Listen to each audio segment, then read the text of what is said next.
তৃণমূল প্রতিনিধি সভার মহতারাম প্রধান অতিথি, দেশের লক্ষ কোটি তাওহীদি আধ্যাত্মিক জনমানুষের, এর আগে যদি স্বাধীনতার পরপরই আমরা ধরতে যাই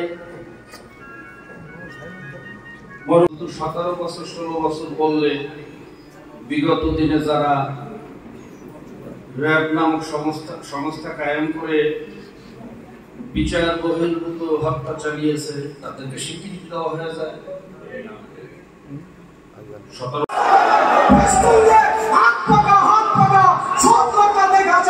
এবার হবে হাত পাকা। এই আওয়াজ আমাদেরকে তোলার জন্য আল্লাহ পাক তৌফিক দান করুন। দোয়াও করি আল্লাহ তাআলা আগামী সংসদে ইসলামের জন্য আল্লাহ পাক কবুল করুন, আমিন। ওয়া আখিরু দাওয়ানা আলহামদুলিল্লাহি রাব্বিল আলামিন। সবাইকে ধন্যবাদ।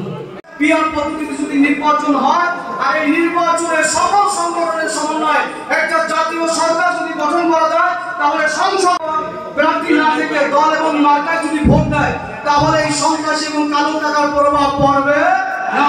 যখন দল এবং মার্কায় ভোট দিবে, টোটাল ভোটের আনুপাতিক হারে 300 আসনকে সংখ্যানুপাতিক হারে প্রত্যেকটা দায়িত্বশীলকে পিয়ার পদ্ধতি ব্যাপারে গণসচেতনতা তৈরি করার জন্য চেষ্টা করতে হবে। পিয়ার পদ্ধতি হলো যেভাবে বৃষ্টি এবং যে পরিবেশ পরিস্থিতি তার মধ্যেও যে আপনারা উপস্থিত হতে পেরেছেন, শুকরিয়া আদায় করছি। আজকে উদ্দেশ্য সম্পর্কে আলোচনা শুনতেছিলাম, আল্লাহ কবুল করলে শুনব।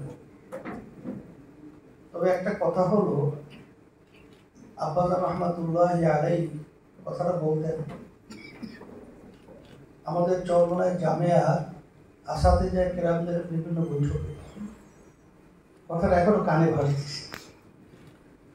আব্বাজান কথাটা বলতেন, সিদ্ধান্ত কম, কাজ বেশি। আসলে মূল ব্যাপার হলো ভুরি ভুরি সিদ্ধান্ত হলেই হয় না, অল্প সিদ্ধান্ত ওটা যদি বাস্তবায়ন করা যায় তার বরকত আলাদা হয়। আমি আপনাদের সামনে যে আয়াত শরীফ তেলাওয়াত করেছি, আয়াতের ভিতরে আল্লাহ রাব্বুল আলামিন বলেছেন, ভয় চিন্তা তোমাদের নাই, তোমরা বিজয় হবে। চরিত্র গঠন করা লাগবে মুমিনের। আসলে ইতিহাস হলো ইসলাম বা এই নীতি আদর্শ যেখানেই বাস্তবায়ন হয়েছে এবং আলহামদুলিল্লাহ যেখানেই মুসলমান বিজয় লাভ করেছে, তাদের শক্তির বলে বা কৌশলের বলে বা অন্য কোনো দিক কিন্তু অগ্রাধিকার পায় না। অগ্রাধিকারটাই মূল ছিল আল্লাহর ভয় এবং মুমিনের চরিত্র।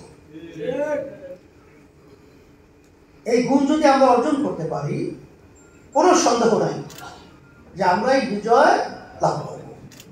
আলহামদুলিল্লাহ। আপনারা শুনতেছিলেন এবং দেখছেন, ইসলামী আন্দোলন বাংলাদেশ প্রতিষ্ঠিত করে গেছেন আমার আব্বাজান রহমাতুল্লাহি আলাইহি।